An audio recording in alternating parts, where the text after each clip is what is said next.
Hello po ma'am, good morning po. Kamusta po kayo ma'am today? Maayos naman po ba yung pakiramdam ninyo? Okay po. So, tingnan po muna natin yung records ninyo kung kayo po ba talaga to.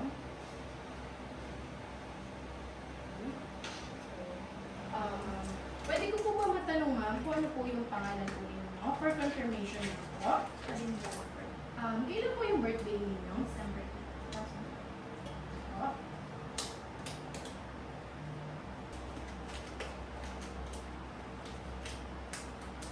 Okay.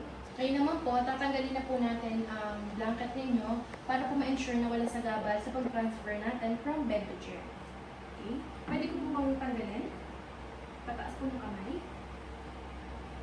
Okay, so this picture na po na walang sagabal sa pag-transfer ng from bed to chair. So ngayon po, please paki-cross po yung inyong kamay. Then, kaya niyo po ba na i-cross yung inyong paa? Okay, so tutulungan ko po kayo na i-cross ang inyong paa. Pwede ko po bang hawakan?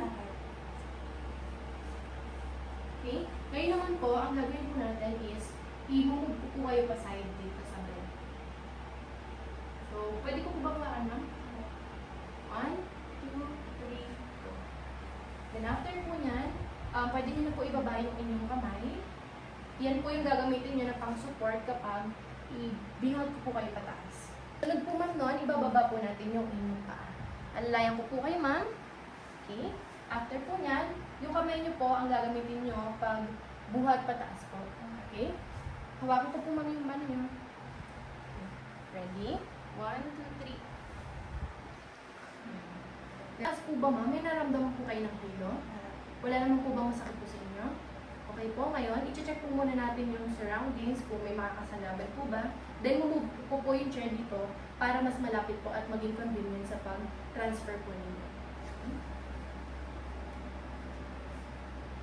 Okay, steady na po yung upuan. Then, ilalagay na po natin yung inyong dito. Ito po ma'am, ginagamit po siya sa pag-transfer para maiwasan na magkaroon po ng injury or pain yung patient. So, pataas po yung kamay ma'am. Lalagay po natin siya sa waist ninyo. Okay. So, in count of 3 po, tutulungan ko po, ay ipakilagay po muna niyo yung kamay sa akin. Tapos 1, 2, 3, po, tatanggalin po natin yung hip belt.